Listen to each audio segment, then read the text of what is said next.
Alright guys, James at Rampant Lion Reviews again for you today. For this one, we are going to do another out and about video for you. So this time I'm in New Jersey. I'm in a little town called Westfield where I was a number of years ago, and we're going to check out this place behind me. So this brewery is called Lion's Roar Brewing Company. It's a very, very small operation, but they do have a very good selection of beers, and this is one of Dave's local breweries actually, so definitely cool to come along here and check out what they're doing. So we'll do as we always do, we'll go in, we'll have a little look around, we'll try some of the beers, and hopefully you guys enjoy another out and about video. So I'll catch you guys in just a second. Let's get started with this one. Lion's Roar Brewing Company, Westfield, New Jersey. Alright guys, so I'm not sure how well the light is going to play up in this one because it's quite bright today, but there you can see the outside of this building. It's quite an unusual shape, I have to say, and you can see that we are pretty much kind of right in the middle of suburbia. So yeah, that's that. So yeah, quite a nice little operation actually. So they've got this little bit you can sit at outside, so maybe we'll come and film a tasting or so just out here on this little terrace. They've got their sign, and of course Oktoberfest is very, very popular in New England. I don't know if you can technically call this part of America New England, but still it's New Jersey. There you go. But yeah, there you can see that little terrace we just walked by, and the entrance is here. So yeah, let me just see, pulling it the wrong way. So you come in and you actually walk past some of the fermenters. You've got your tap list up here. You can see very small operation. This is it. This is where the magic happens. But yeah, they've got a room through here, which is where I've kind of set up camp and been filming. So yeah, quite nice, I have to say. They've got this little thing here, Lion's Roar Brewing Company, with the jungle leaves and stuff behind it. But yeah, really nice. A lot of folk are watching the Rutgers game here today, which is the thing. But yeah, you can see the calendar, the events calendar. We're obviously here in the middle of September 2023. But yeah, if you come over here, you come out the back, and they've got a little sort of beer garden, which is quite nice, I have to say. So yeah, good little bit of space just up here, which is very nice. So yeah, that's your little beer garden here. You can see one of the tanks sitting out here. So as I say, just a very small operation actually. But let's get back to it. I think it's time. Oh, thank you. I think it's time just to have a little look at another one of the beers. So I'm going to go and polish off the last of the one that I just filmed, and then we'll get on to something else. So you're about to see this beer reviewed. This one is the Keller beer, so I'll see you guys with that in just a second, but that's a little walk round of Lion's Roar Brewing Company for you here. Cheers. Alright guys, so let's have a little look at the tap list here then at Lion's Roar Brewing Company. They've got quite an extensive list of things. So yeah, Revolutionary Roar, a Keller beer. First to arrive, a Mango Wheat. Dunkin' Nuts, Dunkin' No Nuts, a Munich Dunkel. I guess we'll need to try that because I do love those. The Key Westfielder, a Lime Gose. 3 Kveiks and you're out. A Nordic Pale Ale, obviously using a Norwegian Kveik farmhouse yeast. Then the Maddie Bow, which is an American lager. Toolbox Day, which is an American IPA. And then down here they've got even more. So yeah, there's Sends It in the Clowns, a California Common. I'm with Tim, a Belgian Wit. They've got some hard seltzer. Not a great fan of those, I have to admit, but we needed this, a white IPA. That sounds quite interesting, I have to say. You don't see too many of those. But then Never Stop in the Circle, which is a New England IPA. Motley Brew, which is a New England Pale Ale. And then they've got a non-alcoholic root beer and blueberry. I think that'd be a blueberry seltzer or something like that. But yeah, quite an extensive list of things here, and you can see the kind of prices over there. They do like 4 ounces, 10 ounces, 16. Remember, 16 ounces is 1 American pint, 473 millilitres. But yeah, that gives you an idea of the prices and the tap list here. But yeah, a good array of stuff, I have to say that for them. Really nice selection. Alright guys, well, time for our first tasting then here at Lion's Roar Brewery. So the first beer that we're going to have a look at was the first on the list, and it's a style that I haven't managed to try on this trip to the US so far, so that was the main reason that it caught my eye. So this particular beer is called Revolutionary Roar. It comes in at 5% ABV, and they had this one listed as a Keller beer. Now the Keller beer is literally, in Germany, it's literally cellar beer it would translate into, but usually these beers tend to be a little bit, they can be slightly stronger, they can also be a little bit more kind of bitter and things, but they are usually hazy, and that's one of the things that kind of fazed me a little bit when this one was poured actually. But yeah, it looks pretty interesting, this one. It actually looks a little bit more like a Märzen or something like that, to be honest with you. But when the beer poured, it had a finger, just under a finger of a frothy, I would have said kind of cream coloured head. One or two big bubbles sticking toward the side of the glass, a few little ones going up toward the bottom of the head there. But overall it looks really nice, and you can see that this beer is pretty much kind of crystal clear actually. I do like how this beer goes together. So yeah, in terms of its colour, it does appear a little bit more kind of slightly amber leaning.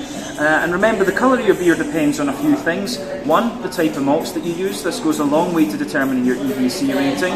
Two, length of your wort boil is also going to play a role, because the longer you boil the wort, the more the sugars caramelise, and thus you get a darker coloured beer.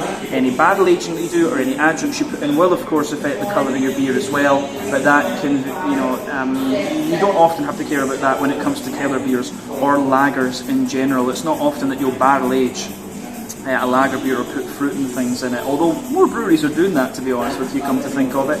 But yeah, certainly not quite the appearance I would have expected from a Keller beer. I would have expected a little bit more kind of haze and things from these beers, because very often when you go to Germany, this style is found mostly in Franconia, in the northern part of Bavaria, if memory serves me correctly, and usually they are pretty hazy actually. But yeah, needless to say, appearance isn't everything, so we'll have a little look at the aroma and see what this one is going to have in store for us. Yeah, this is quite interesting. Now, one thing I should maybe point out actually is I have had quite a few different types of Keller beers. So I've had Keller Pils, I've had Keller Märzen, I've had a Keller Dunkel actually once before as well. So it kind of makes sense in a way that you might get different colours of this beer, but yeah, you would still expect them to be hazy. I should have said that, that's a little thought that came to my mind there. But in terms of the aroma, it does actually smell like a Keller beer. I think they've probably filtered this one, which I would advise against with this style, but it certainly does have that little bit more kind of yeasty, that sort of more yeasty, crackery type character that you would expect of the Keller beer, so that's worth pointing out with this one.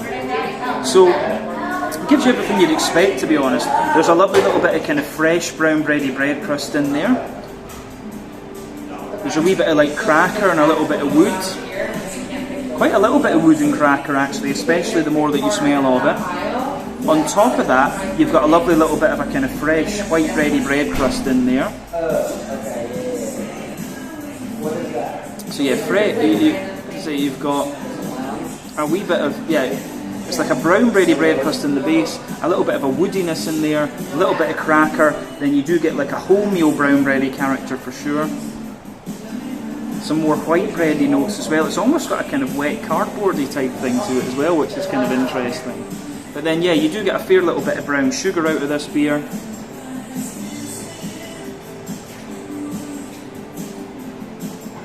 Yeah, a fair little bit of brown sugar coming out of this one. A little bit of toasty caramel underneath. Yeah, a little bit of toasty caramel in there. You've got a bit of Werther's original butter candy, butterscotchy sort of thing going on. And then you've also got a good little bit of a sweet, you've also got a good little bit of like straight up sweet caramel in this, and also a wee touch of biscuit too. So yeah, the way that this beer goes about its business is really quite nice actually. And the more, as I say, the more that you smell of it, the more the kind of yeasty, crackery, bready sort of thing that you get out of the aroma actually. So that's really nice. On the hoppy side of things, it's kind of what you'd expect. There's a little bit of smooth earthiness in there. There's a little bit of herbal character. So yeah, smooth earthiness, a little bit of herbal character. You've also got a little bit of kind of floral aromaticity, some wet grassiness for sure. So yeah, wet grassiness, and then yeah, there's a little touch of like fruity character coming out of this beer as well, which is really quite nice. So yeah, aroma-wise, this beer is quite interesting. So on the fruity side of things, sultana, dates, dry apricot for sure, and it has almost got just a little hint of like gooseberry or something like that in it. It's kind of interesting the way that the aroma in this beer goes together actually. So yeah, I'm quite curious to see what this is going to have in store for us. So yeah, this one is the Revolutionary Roar, a 5% German killer beer. Our first beer here at Lion's Roar Brewing Company. Let's get stuck into this one. Slange, skål, cheers.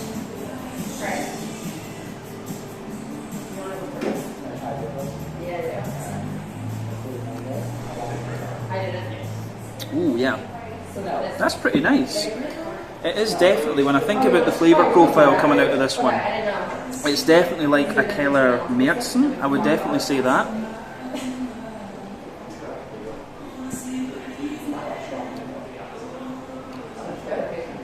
So yeah, the Keller Märzen is the style I think this one would fit most with, and it's a solid example of that style actually. As I say, quite often what I've found with American lagers is that they tend to be a bit lighter in their mouthfeel, a bit wetter, but the grains are also that little bit sweeter too, so that's quite interesting when we try this one.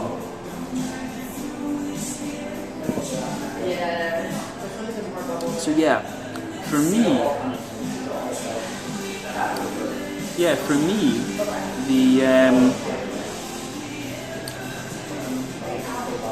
the backbone of this beer, if we go to the middle third of the palate, yeah, fresh kind of wholemeal brown bready bread crust in there, a little bit of woodiness kind of further forward from that, so yeah, a little touch of woodiness in there, definitely a layer of sort of Jacob's cream cracker as well, and then yeah, above that you get like quite a dense but slightly sweet wholemeal brown bready character coming out of the beer.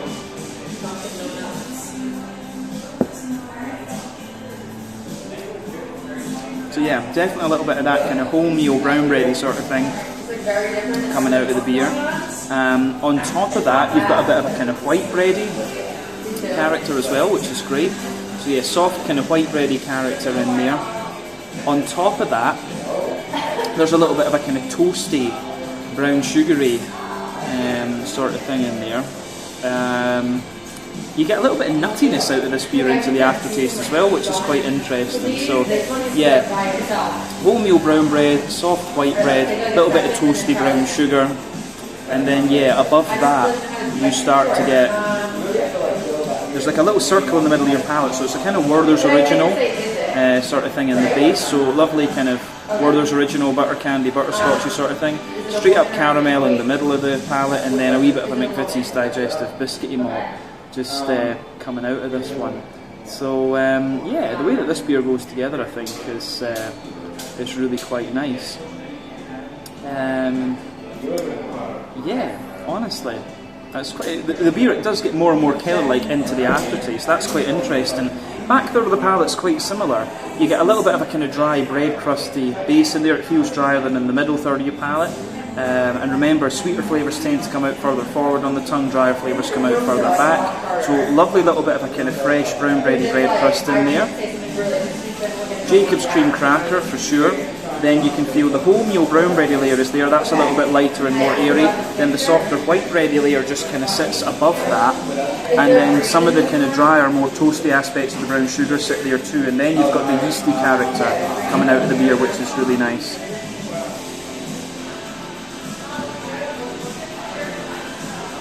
So yeah, the yeasty side of this beer for me, it's like a dense, sweet kind of wholemeal brown bready note. So dense, sweet wholemeal brown bread, and it's kind of wrapped in like a kind of woody, crackery bread crusty layer. A little bit of honeycomb around it as well, and definitely back third of the palate, the flavour is taller. Then as you come further forward into the middle third of your tongue, it just kind of condenses down and squashes together that little bit more.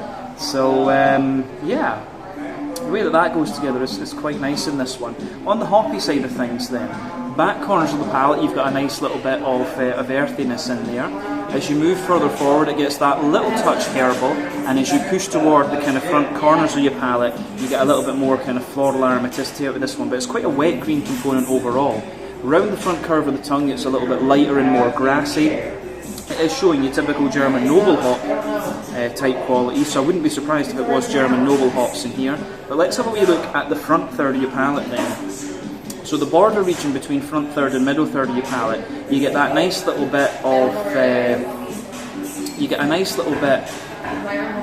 kind of bread crust underneath it, the smooth brown bread, then that oily bubble with the juicy fruity esters. So the juicy fruity esters that come out of this one is the juicy fruity esters you get are kind of what you'd expect from the aroma.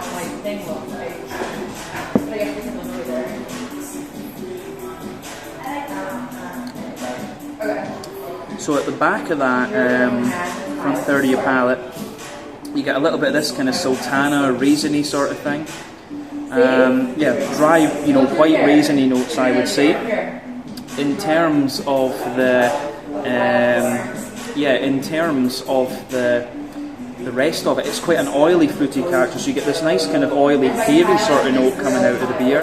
And for me, the oily peary character lingers there. There's a bit of drier apricot and stuff underneath, and as you move further forward, it shows you a little bit of like gooseberry and there as well. So yeah, sultana, date, pear, and a little bit of gooseberry for me. I think that sums up the fruity side of this beer, to be honest with you. But it's a nice Keller beer, I have to say. Definitely a Keller Märzen rather than anything else, actually.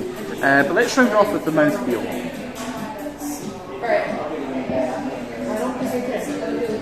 For me, mouthfeel-wise, this one is top-end of light-bodied. Carbonation is a bit crisp in this one. It's quite clean and quite wet in its mouthfeel, as I've found with a number of American lagers. But yeah, the way that it goes together in that sense is quite interesting. In terms of IBU, I think this is a fairly standard, like 20-ish IBUs, which is normal for the style, but it gives you a wee bit of dryness into the aftertaste, so maybe you have to talk about perceived bitterness versus calculated bitterness and so on. But yeah, the malt base, a bit dry underneath, smooth in the middle, a little bit sweeter on top, and you've got a lovely little bit of a kind of juicy, fruity sort of thing coming out of this one. So yeah, interesting stuff. But I think that's everything that we really need to say about this beer. So this one was the Revolutionary Roar, a 5% Keller beer, Keller Märzen, I would argue, our first beer here at Lion's Roar Brewing Company. We'll see how much more we have time for. I'm not sure how many we'll get done, but I'll try and get at least 3 tastings done on this, so we'll get on to tasting number 2 in just a second. Catch you in a minute. Alright guys, so as you always get in American breweries, you've got a little bit of merchandise. So yeah, you can see they've got a little tote bag over here, a nice kind of grey t-shirt, sort of black jumper, sort of white grey sort of hoodie, yeah, light grey hoodie. Support your neighbourhood brewery, Lion's Roar Brewing Company. Then here you can get some of your different glasses. So yeah, they've got a nice American pint glass, they've got your tulip glass as well, they've got some gift cards and things like this. You've got your baseball cap as well, because you know America. Then you've got your crowlers and your beer can cooler. I don't know what you actually call those, your beer can glove, something like that. And you can also get a business card too.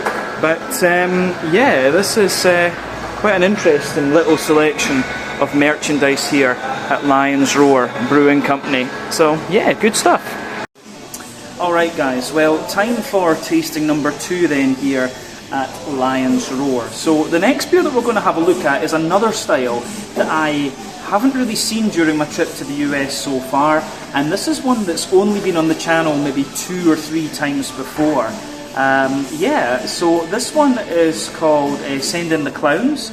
It comes in at 6.2% ABV, and this one is a California Common. So yeah, this is a style, of course, that was made famous by the Anchor Steam Beer from San Francisco. And yeah, it's an interesting style, this one. I don't know madly much about it, but the basic definition of a steam beer is that it's, or a California Common, is that it is brewed using a lager yeast, but they ferment it at ale temperature fermentations, and they tend to use hops with them that give you a little bit more of this kind of woody, herbally sort of flavour.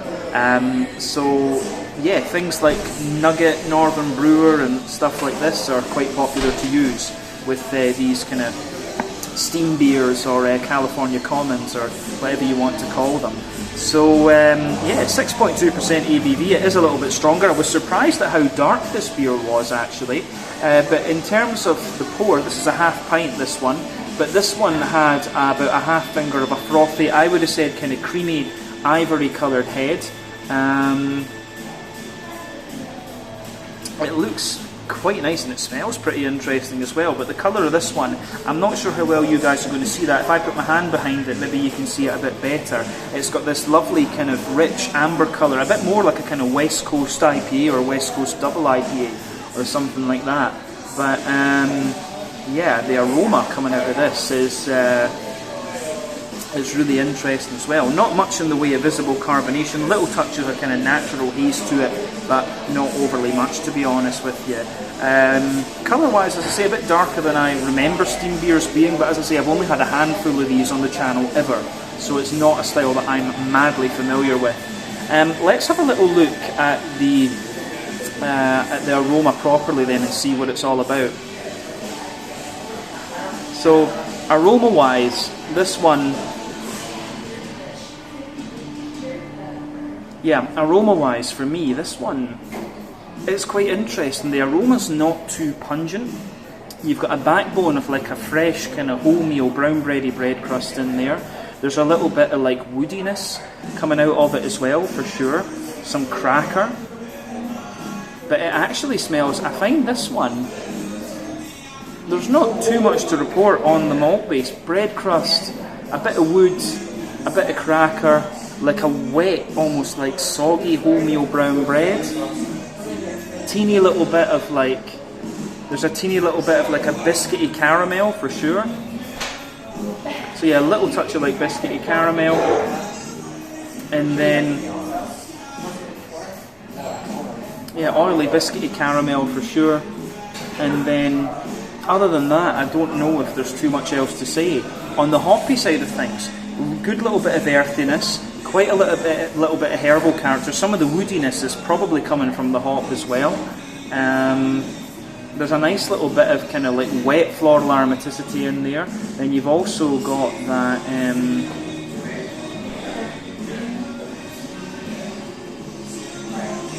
on top of that, yeah, you've got that kind of floral grassy sort of thing coming out of it, but the grassiness I think is more prominent, like it's a wet, freshly cut grass that comes out of the aroma here. For me, the fruity side of things in this beer, it's like an oily, there's like a very, it's quite a lot of pear for me, like wet pear. There's maybe a very slight hint of like red currant or something like that. And Northern Brewer, of course, is a hop that's also quite popular for use in Doppelbock and Dunkels in Germany. It is a German hop. And I know that they did say that it's in America, a lot of Northern Brewer was used for this style. So I wouldn't be surprised if that's the case here, because the earthiness and the herbal character and the grassiness all resemble German hops. But yeah, it's got a little bit of a kind of oily pear, a little bit of like date, and a little touch of like red currant. And I can imagine that Northern Brewer would be like that in a slightly lighter malt base in comparison to, you know, like Doppelbock, Schwarzbier, and Dunkels and stuff like this. Aroma-wise, this is really interesting. As I say, not overly familiar with this style. Let's have a little taste of it and see what it's all about then. So yeah, this is Sending the Clowns, a 6.2% California Common, our second beer here at Lion's Roar, Slange Skål.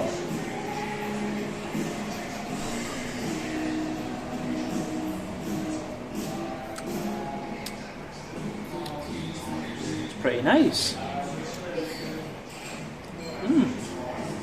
It's kind of hard to place, like, it's almost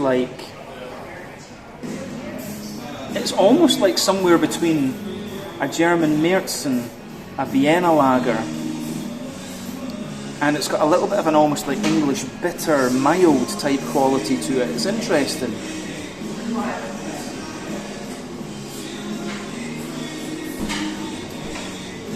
Yeah, I mean, flavour profile wise, I'll say straight away as well, I like this beer. It's just always interesting to kind of familiarise yourself with styles that you're not madly familiar with. Yeah.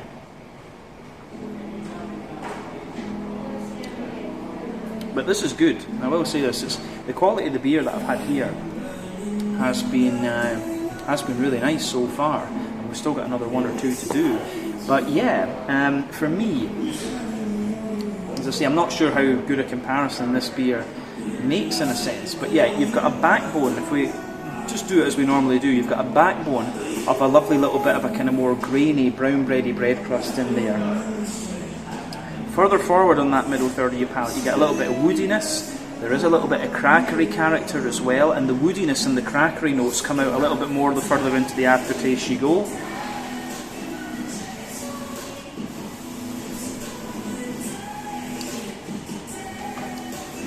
And yeah, that's really nice how all of that kind of pieces together in this one. So yeah, a little bit of woodiness, a little bit of cracker. On top of that, you start to get like this kind of sweet wholemeal brown bread. As I say, it's a bit of a wet, slightly almost more kind of soggy kind of brown bread.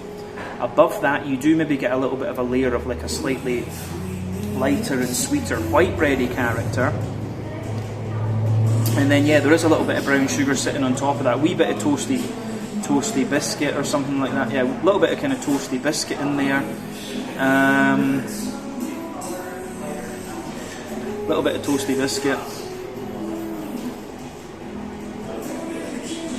Little bit of like, yeah, well, toasty brown sugary caramel in there, and oily caramel in like a little circle above that, and in the dead centre of your palate you can feel it's just a bit more concentrated, the alcohol coming out of this one. But then yeah, you've got a little bit more of a kind of McVitie's digestive biscuity sort of character to this beer as well, which comes out further into the aftertaste. But yes, the sort of toasty brown sugars and the kind of woodiness and the brown bread in this beer that linger for me into the aftertaste. The back third of your palate's quite similar. The bread crust is a little bit more. The bread crust is definitely a little bit more kind of prominent. The bread crust is a little bit more kind of dry and things. The crackery layers in there, some of the woody character as well. You've got that lighter, more kind of wholemeal brown bready sort of thing coming out of this one. Yeah, the sort of wholemeal brown bready kind of character coming out of this one. And then yeah, above that you've got the more kind of white bready character, which is that little bit lighter and drier, but more airy. And then above that, some of the drier brown sugary characters creeping over the top. And then you've also got a little bit of you've got the yeasty character above that. So it's like a more dense, sweeter wholemeal brown bready character that comes out of it.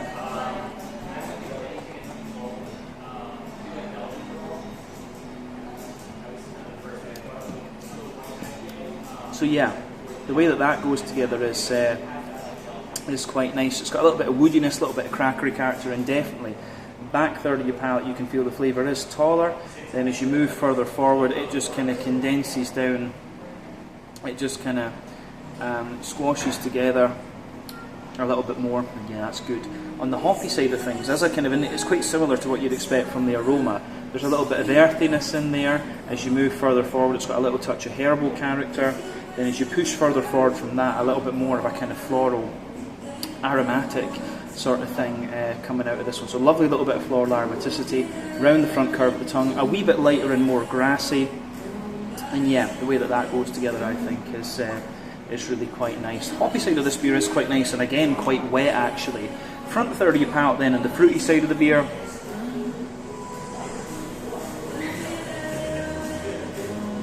For me, yeah, the fruity side of the beer, pardon me, the base of that front third of your palate, you've got a lovely little bit of a kind of brown bready bread crust in there. On top of that, a little bit of Jacob's cream cracker, of course.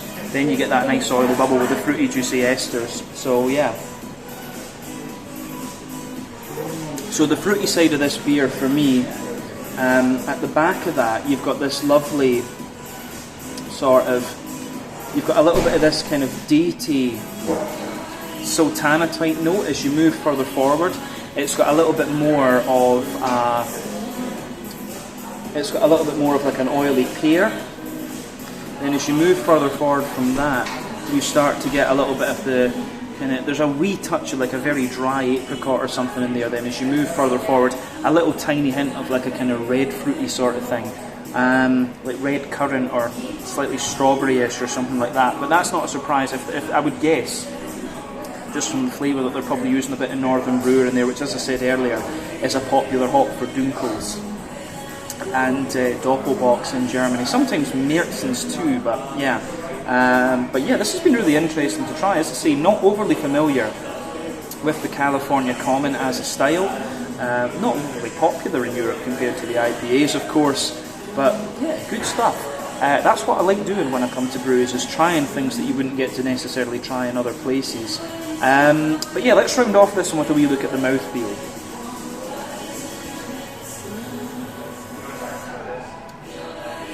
So for me, mouthfeel wise, top end of light bodied, bottom end of mid bodied.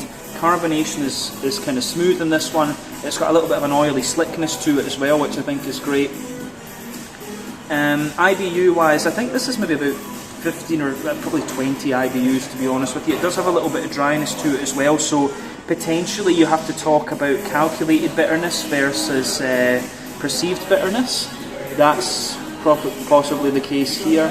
And yeah, then yeah, on the hoppy side of things we've covered that. Then you've got a little bit of an oily kind of fruity character as well, which I think is really quite nice. Yeah, this has been really interesting to try actually. As I say, not overly familiar with the California Common as a style, but this has been good. So reminds me, as I say, it's kind of like an almost cross combination of like English bitter, German Märzen, and maybe a little touch of like Vienna Lager or something like that. An interesting style, I have to say. I need to go to California and try more of these, of course. But yeah, this was the Send in the Clowns 6.2% ABV, a California Common, our second beer here at Lion's Roar Brewing in Westfield. I'll catch you guys in a second with something else. The other thing too at these American breweries is that you very often have a fridge of beers that you can get 4-packs and take away from. So they've only got a couple, but still, a very small operation, so that's completely understandable. So yeah, they have the Toolbox Day, which is an American style IPA. Then down here, the Road Trip Buddy, which is a blonde ale. Then you've got the Never Stop in the Circle, which is a New England IPA. And then down here you've got the Count the Teslas, which is a German Kulsch. So yeah, that's the beer fridge here at Lion's Roar Brewing today. So yeah, that's that. Alright guys, well, time for tasting number 3 then here at Lion's Roar Brewing Company. So yeah, the next beer that we're going to have a look at is another style that you just don't see all that often. The last time I had this beer style was actually in Japan. One of my kind of local breweries when I'm over in Osaka do one of these, and it's really quite nice actually. It's an imperial version of this style. So yeah, this particular beer is called We Needed This. It comes in at 6.2% ABV, and this one is a white IPA. So yeah, not many people are brewing these anymore, because obviously you have the New England IPA, which is kind of taken over and giving you the haze thing. But a few years ago, when the black IPA was around, there was also the lesser known white IPA. And basically the white IPA is a sort of cross between an American IPA, be that New England or West Coast, and a Belgian wit beer. I think sometimes they use Belgian wheat, sometimes they use the wit beer yeast strain to make these, but they can be really nice if they're done properly actually. But yeah, 6.2% ABV this one, if I didn't mention that already. When it poured, it had about a half finger of a frothy, I would say kind of, yeah, it was perfect white head actually. That's faded away to be a kind of thinner foamy ring around the edge of the glass and a wee bit of foamy layer on top. And you can see you've got this lovely kind of bright yellow, almost like mango juice colour to this one. The haze in this beer, of course, will be down to the presence of the wheat. Of course, wit beer contains wheat, and also the yeast, I would say, as well. Not too much in the way of visible carbonation with this one, just a little bit, but it looks really nice. And I mean, wit beers are an interesting style. Again, that's another one that you don't see all that much of. and they do have one on tap actually, but it was the white IPA that really kind of caught my eye when I was looking through the tap list there. So yeah, for me, this one could be quite an interesting tasting. So let's have a wee look at this. Let's have a look at the aroma of this and see how we get on. But in terms of what you expect from white IPA, this really is what you'd expect from the appearance. Yeah, in terms of the in terms of the aroma with this one, then it actually does really lean toward that Belgian wit type style. You've got a lovely little bit of like yeastiness in there. This is really nice. There's quite a bit of depth to this. It's quite farmhousey actually. So the backbone of the beer, you've got this lovely kind of fresh white bready bread crust in there. Yeah, lovely little bit of kind of fresh white bready bread crust in there. On top of that, quite a little bit of woodiness as well, I would say. Yeah, nice little bit of woodiness coming out of this one. A little bit of kind of Jacob's cream cracker as well. And yeah, I think it's the kind of woodiness, yeastiness, and there's also a little bit of that kind of doughy, bready, clovey and bubblegummy type thing that you would expect of, say, a German Hefeweizen or the Belgian wit beer. That's going to be the different things coming out of the yeasty side of this beer. So that's really nice with this one actually. Aroma-wise, this beer is really interesting. You can, of course, get a lot of white bread out of this one. You can smell the wheat densifying the beer out. And in the back of the nose, you've got this lovely bitey, wheaty character there, which I think is really, really nice. Yeah, aroma-wise, I think this beer goes together really quite well.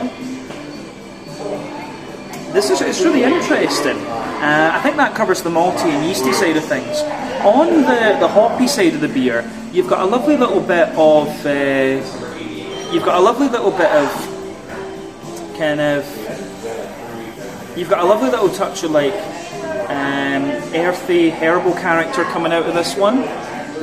There's a little bit of floral aromaticity in there, and also a wee bit of like a wet grassiness too. Yeah, the thing with IPAs that you have to remember is there are three types of hoppings that you can do. Early edition hopping in the first hour of the wort boil, that's going to give you mainly bitterness, and that will translate to like quite a deep, dank flavour and aroma. Late edition hopping within the last half hour of the wort boil, it's going to give you a little bit of bitterness in your flavour, but mainly flavour and aroma. That will give you quite a bright green component. Then dry hopping, which takes place after the wort boil is complete, that is all about the flavour and aroma. Actually, it doesn't really give you anything else. Yeah. So for me, it smells like this beer is more late edition and dry hopping than early edition hopping. It's not too like deep and dank in its aroma. It's actually quite bright. A little bit of earthiness, as I say, a little bit of kind of woody and herbal character, a wee bit of floral aromaticity, a sort of wet grassiness as well. And then yeah, you've got all the kind of fruity notes coming out of this one. So like I said earlier with this beer, on the fruity side of things, you've got a little bit of this kind of bubblegummy sort of thing going on, like a kind of candied banana. You've also got a little bit of you've got quite a little bit of like apricot in this one, soft mango, papaya, soft apricot, mango, papaya type thing. There's maybe a little bit of this kind of lemon limey type character as well, more lemon. Wouldn't surprise me if it was Centennial that was used in here as the hop, to be honest with you, because the more that you smell of it, the more you get this kind of lemony, sherbety, grassy sort of thing coming out of it. Yeah, I think this is really interesting. As I always say, take a bit of time to enjoy the aroma of your beer before you get stuck into it, but I think we can have a taste of this one now and see what it's all about. So this one is called We Needed This, 6.2% white IPA. This is going to be our third and penultimate tasting here. Slàinte, skål, cheers.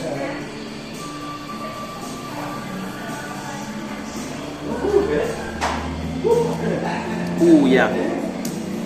That's pretty nice actually.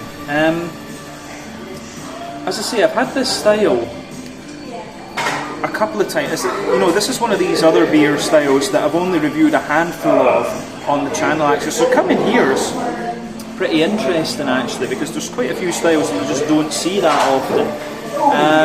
Yeah, for me,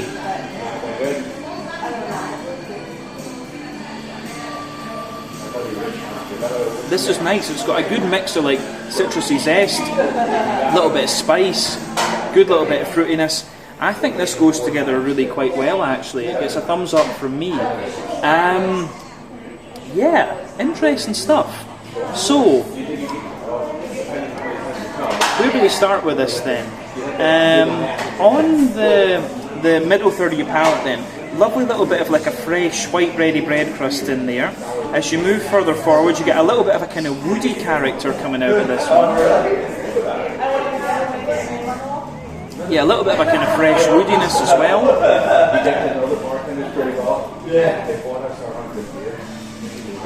Yeah, fresh woodiness for sure.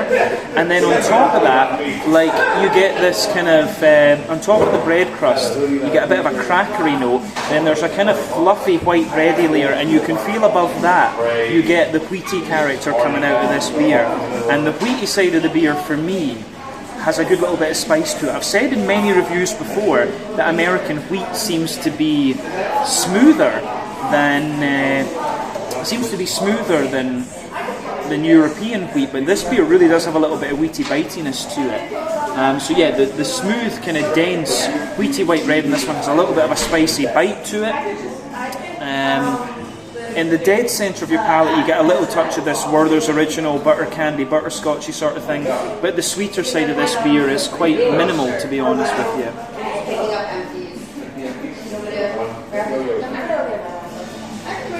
So yeah, the malty side of this beer, I think, is really quite interesting. I think that covers everything we need to say about it. So on the back third of your palate, you've got the bread crust again, you've got the crackery layer, you can feel that lovely, light, airy, white bready note in there, and the wheat comes across on top of that, and the wheaty character is even spicier on that back third of your palate. It really has a bit of almost like a black peppery sort of thing going on. But yeah, I think the spicy character you're getting out of this is quite likely to be a sort of clovey spice as well from the Belgian wheat. I suspect this beer is using Belgian wheat yeast. I think that's where it comes from. We're using a bit of Belgian wheat and also the yeast, just from the flavour of it. But above everything else, you start to get some of the yeasty characters. So the yeasty character in this beer is quite, it's got a little bit of a denser white bready note to it. It's almost kind of wrapped in a little bit of like a kind of honeycomb sort of thing. So yeah, a little bit of an almost like honeycomb character. But yeah, dense white bread, a little bit of a kind of spicy character to it, and a wee touch of honeycomb. Yeah, you can definitely feel again on the back third of your palate, the flavour is taller. Then as you come further forward into the middle third of your palate, it condenses down and squashes together that little bit more. So yeah, the way that goes together is really nice.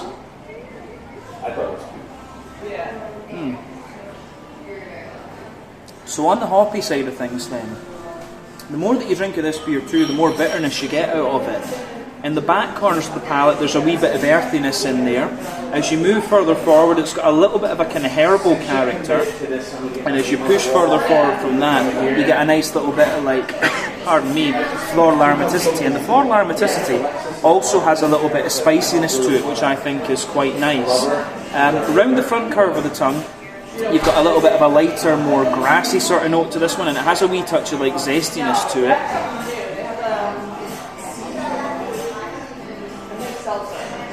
Yeah, a little bit of a more kind of grassy, zesty character coming out of this one. That lingers into the aftertaste. And then yeah, on the front third of your palate, you have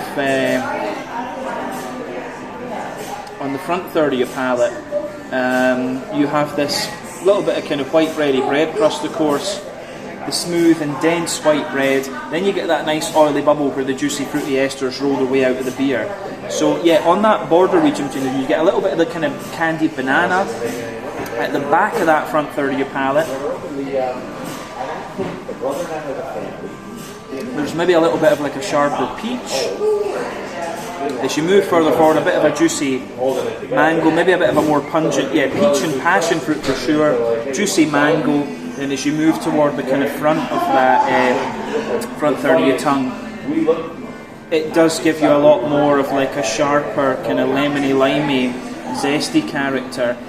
The way that this beer goes together is really nice, actually.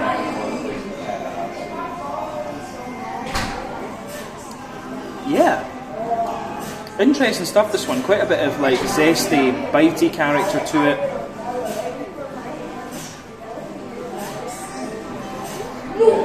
And yeah, you've got all these juicy fruity notes as well. I really like how this beer goes together, actually. I've not had a white IPA in quite some time, but this is good. Mouthfeel wise, this beer gets thicker and thicker the more that you have it. But for me, I'd say that it's kind of top end and mid-bodied. Carbonation has a bit of crispness to it, actually, and that makes sense with the Belgian wit beers. Those also always have a little bit of crisp carbonation. Mouthfeel is actually quite smooth, but also quite dry in this one. So when you talk about IBU in this beer, I think technically speaking, the calculated IBU will be about 25 or 30 IBU, but the beer has the spiciness and the dryness and stuff, which will make the perceived bitterness be a little bit higher. The malt base, as we said, has dryness underneath, smoothness in the middle, a bit of spiciness, and also a little tiny touch of sweetness on top. Then you've got the fruity side of this one, which is more kind of smooth and juicy, to be honest with you. It gets a little bit juicier, but it's quite citrusy and zesty at the same time. But yeah, this is a really interesting beer. As I say, yet another style that I don't get to review all that often. But I think we can leave it at that for this one. This has been really interesting to try. This one was the We Needed This, a 6.2% ABV white IPA, something I've not reviewed in quite a long time. That is our third and penultimate beer here at Lion's Roar Brewing Company. I'll catch you guys in a second with something else, and we're going to do one more tasting because there is another beer on the list that I really do need to try. Catch you guys in a second. Alright guys, so Pete the barman is working away hard, but he has very kindly said I can come back behind and show you what the brewery looks like. So yeah, over here they have their cooking pot basically, which is where a lot of the magic happens, but this really is a very small operation. You can see they just have these little fermenters here with the temperature controls. It's yeah, they must be about what, 200-300 litres per brew, something like that. It's pretty impressive actually, such a small operation this I mean is the definition of brew pub. You're not going to get much more kind of small and local than this. And if Pete's here, say hello, lovely dude. How you doing? Alright guys, time for our fourth and final tasting then here at Lion's Roar Brewing Company. So the last beer that we're going to have a little look at today is one of my favourite styles of beer.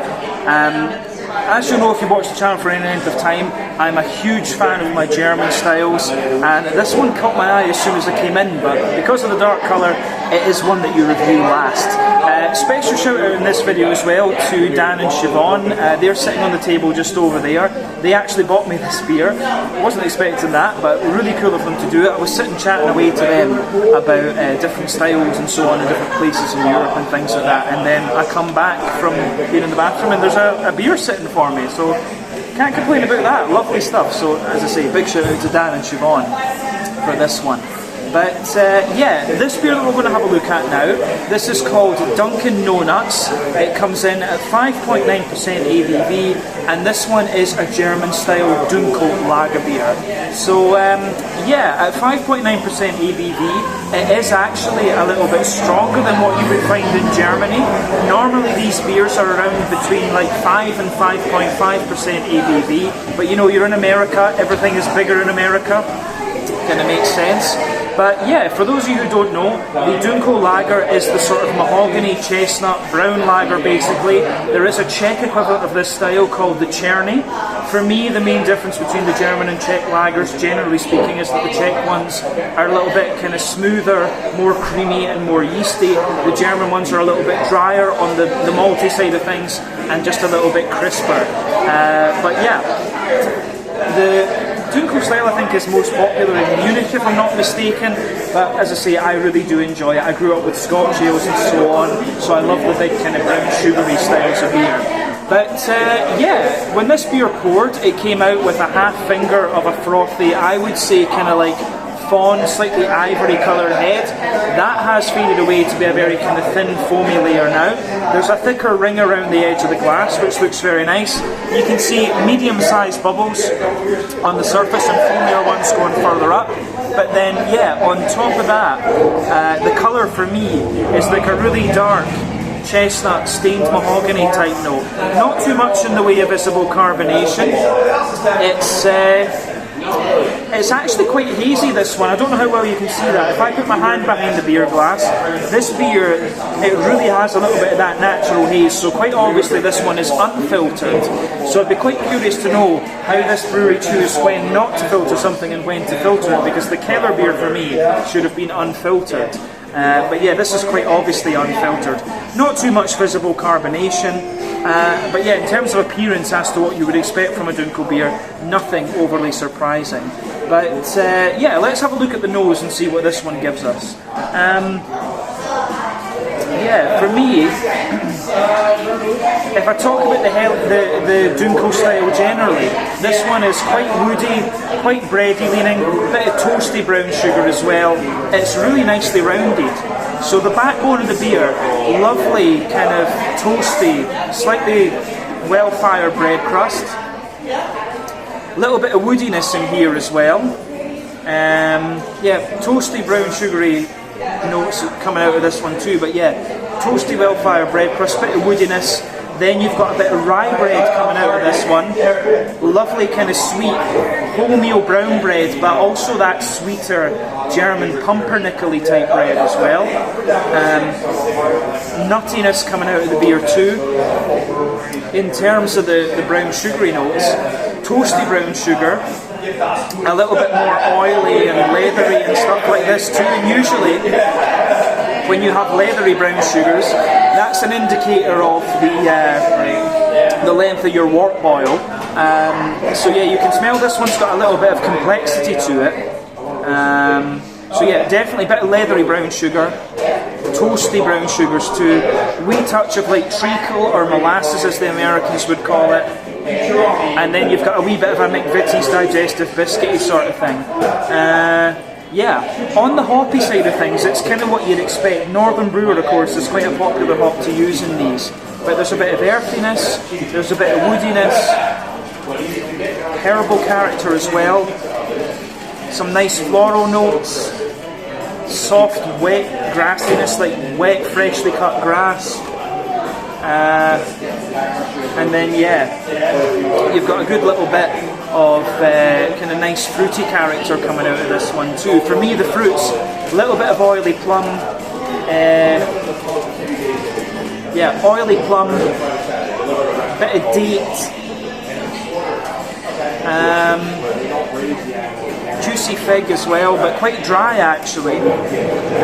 Blackcurrant definitely, maybe a little hint of raisin on the back end, like sharper raisiny notes. But overall, a really nice smelling beer, this one. So let's have a taste of this one in and see what it's all about. This is the Dunkin' Donuts 5.9% ABV German Dunkel beer, our last beer here at Lion's Roar in Westfield, New Jersey. Slàinte, skål, prost.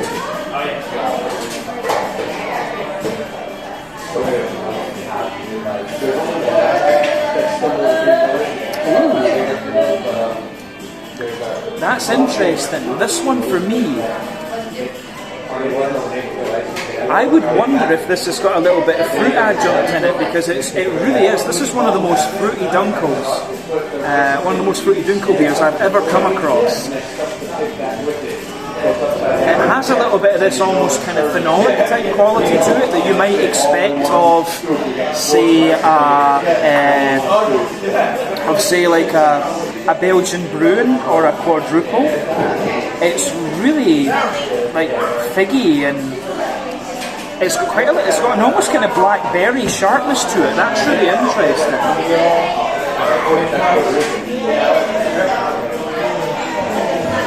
Yeah. I really do wonder if this has got a fruity adjunct in it. This feels like it's got a little bit of fruit added into it. It's nice. But yeah, I think there's a bit of fruit in this one, so potentially not the most authentic Duco you're going to come across, but yeah, interesting stuff. Anyway, back third of your palate, you feel this lovely, dry, slightly roasty, rye bready bread crust in there. It has got a bit of dryness there. Further forward on that middle third of your palate, there's a little bit of woodiness. On top of that, you can feel a layer of rye bread for sure, and that gives you a bit of dryness into the aftertaste.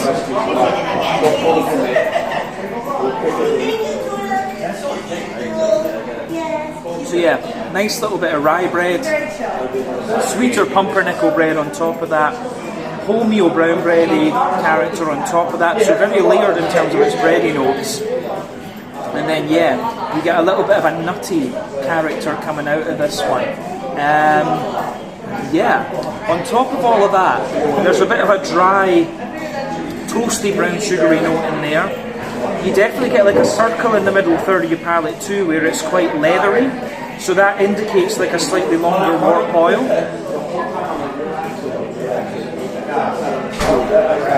So yeah, slightly longer wort boil, little bit leathery brown sugar.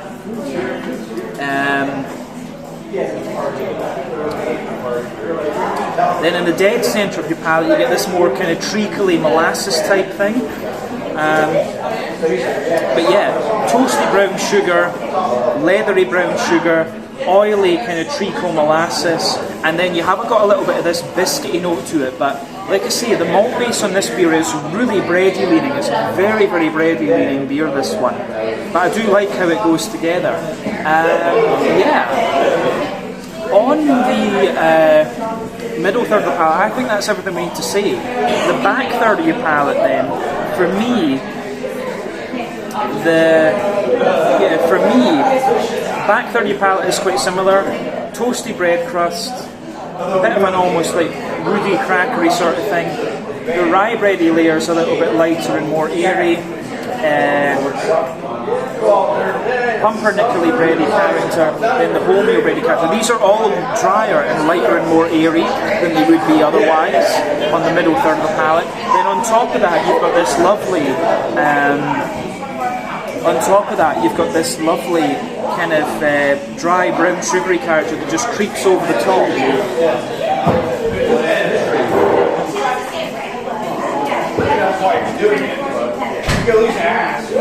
So, yeah, you've got this lovely dry brown sugar layer that creeps over the top there.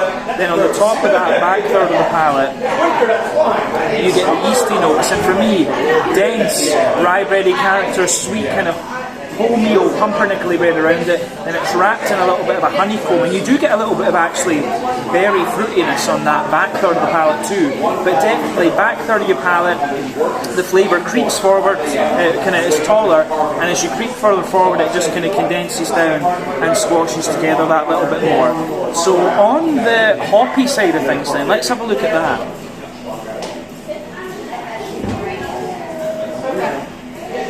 So yeah, for me, hoppy side of thing in this beer, in the back corners of the palate, you've got a lovely little bit of earthiness in there. As you move further forward, it gets a little bit more herbal, a little bit more floral and aromatic, lovely oily floral aromaticity out of this one. Then round the front curve of the tongue, it's lighter and more grassy. But I will say, I'm pretty convinced there's a bit of fruity adjunct in this. You can taste it, because whenever you add fruit into beer as an adjunct, it always suppresses a little bit of that green component of the beer. And you can feel that going on here. Yeah. So, front third of the palate then. The base of that front third of the palate, toasty rye bready bread crust, rye bread, pumpernickel bread, all these bready layers. Then on top of that, you get that nice oily bubble where the juicy fruity esters roll their way out of the beer.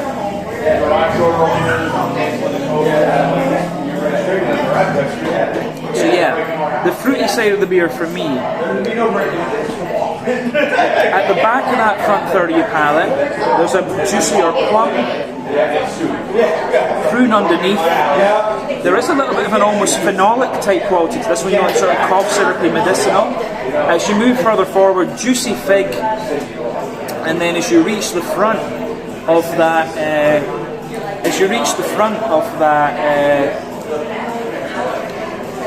middle, if you reach the front of that front third of your palate, lots of like juicy blackcurrant underneath and a little bit of almost blackberry sitting on top of that. As I say, it would not surprise me if there's a little bit of like blackcurrant, blackberry or fig or something like that added in here, because you can really feel the juicy fruitiness out of this one. I'm pretty sure something's been added into this beer as a fruity adjunct, and that might account for the slightly higher alcohol content in this beer. So yeah, that's worth paying attention to in this one.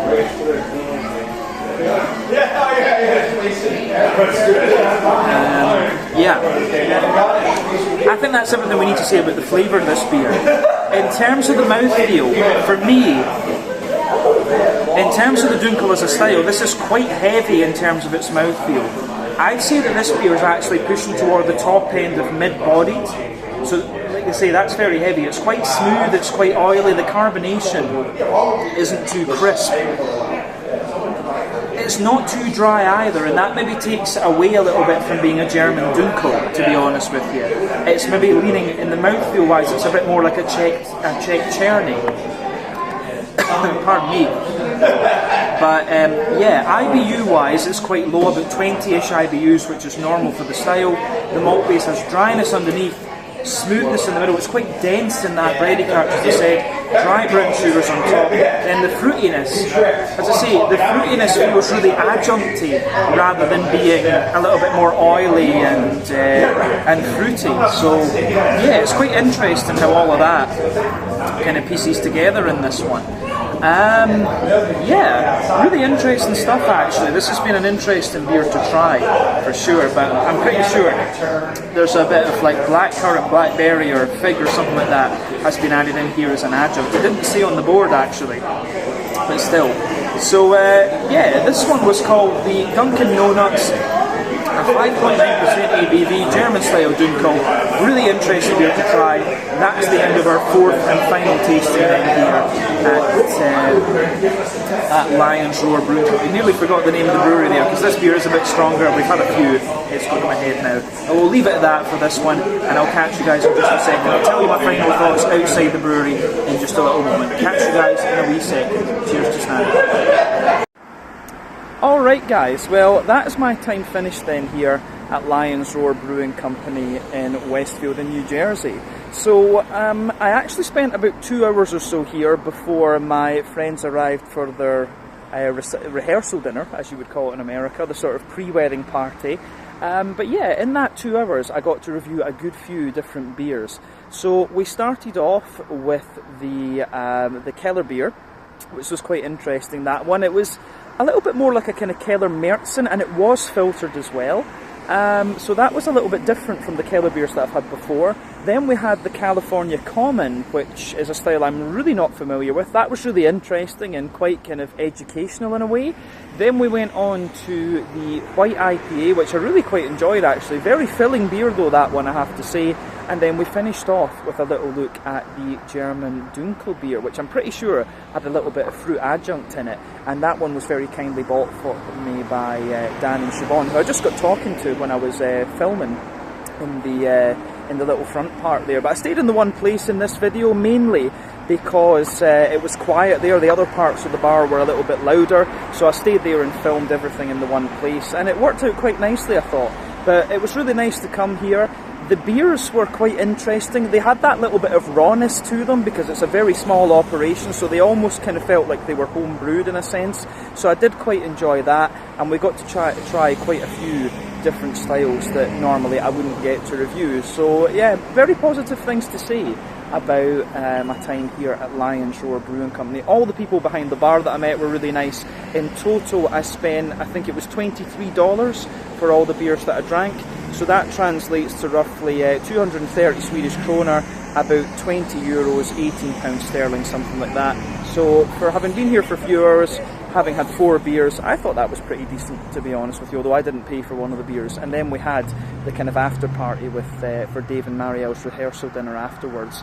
So yeah, I got to try a few different things here, had a really nice time, but I think that's a nice place to round off with this out and about video. So yeah, if you get the chance, come and visit Lion's Roar Brewing Company in Westfield in New Jersey. Had a really nice couple of hours here, and yeah, we'll see what else we can throw up while we're here in New Jersey again. But thank you for watching. Check out my social media, check out Lion's Roar Brewing Company social media as well, and I'll see you guys on the next one. Slàinte, skål, and cheers.